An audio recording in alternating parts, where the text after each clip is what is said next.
ამ ერთი კვირის განმავლობაში რა მნიშვნელოვანი მოვლენები მოხდება თქვენს ცხოვრებაში. აბა, კონცენტრირდით საკუთარ თავზე. რა მნიშვნელოვანი მოვლენებში იქნებით ეს ერთი კვირი. ოჰო. ძალიან აქტიური, ძალიან დატვირთული ერთი კვირა გეგოდებათ, მინდა გითხრათ, მოდუნების საშუალებით ნამდვილად არ გექნებათ. ბევრ რამეზე მოგიწევთ პასუხისმგებლობების აღება აქ. თქვენი კონტროლის ქვეშ შეიძლება მოაქციოთ გარკვეული სიტუაცია და მდგომარეობა, აქტიური ინიციატივები, გარღვევები, ეს ქარივით, სისწრაფით, ქარის მიმართულებით ფრენა, გიჩანთ ახალი შანსები, შესაძლებლობები.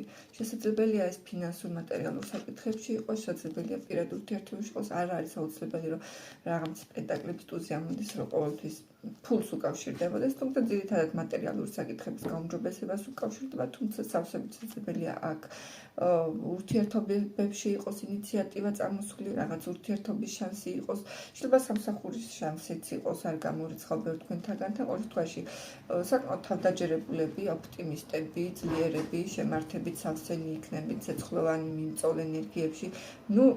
თუ ახლა სასწავლო კუთხით მივუდგებით, შესაძლებელია პიროვნებისგან წამოვიდეს დიდი, ძლიერი, ნაპოვნი ინიციატივა, შეიძლება სექსუალური აქტიურობებიც იყოს, სექსუალური სიტუაციებიც, ან თქვენ იყოთ საკმაოდ თავდაჯერებულები ამ სფეროში, ან პირიქით საპირისპირო მხრიდან წამოვიდეს.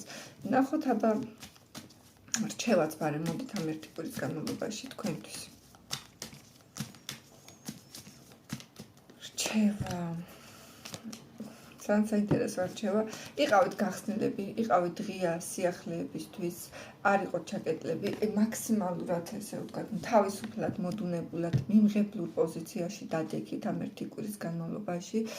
შეგიძლიათ რაც თქვენთვის სასურველია, ის მოიზიდოთ. მაგალითად, რაიმე კარგზე იფიქროთ, არ იქნებოდა ურიგო, იოცნებოდ, დაგეგმოთ, მისცეთ თქვენს თავს უფლება, რომ რაღაცა სურვილები გაგიჩნდეთ. ზოგჯერ ჩვენ ისევ კლავთ ჩვენში ამ სურვილებს, რომ ვუკრძალავთ ჩვენს თავს ფანტაზიის უფლებასაც კი და აი მიჩვენოთ, რომ არა, მე მხოლოდ მატერიალისტურად და პრაქტიკულად უნდა ვიმსჯელო, მაგრამ ზოგჯერ რაღაცა ბავშვურად თუ არ გავიხარეთ და რაღაც ბავშვური სურვილები თუ არ გაგვიჩნდა და იმ დიად მიზნებამდე ვერ მოვთ, ჩვენ შინაგან ჭეშმარიტ სურვილებს თუ არ მოусმინეთ, ეს კი კარგია რაღაცეები მატერიალურ საკითხებში, მაგრამ იმ ჩვენს სულსაც და შინაგან ბავშვსაც ჭირდება ზოგჯერ გამხნევება. ამიტომ ეცადეთ, რაც გულიდან წამოვა, შეიძლება ძალიან მარტივი, ძალიან პატარა რაღაცეები იყოს, მაგრამ იმითაც გაიხაროთ, იმითაც დატკბეთ, მაქსიმალური მიმღებლობა იქონიეთ ამ ერთი კვირის განმავლობაში და სამყარო არ დაგტოვებთ თქვენ უსაჩუქროდ ნამდვილად, ვინც მიიღებს მის საჩუქარს, ვფიქრობ, ბედნიერიც დარჩება.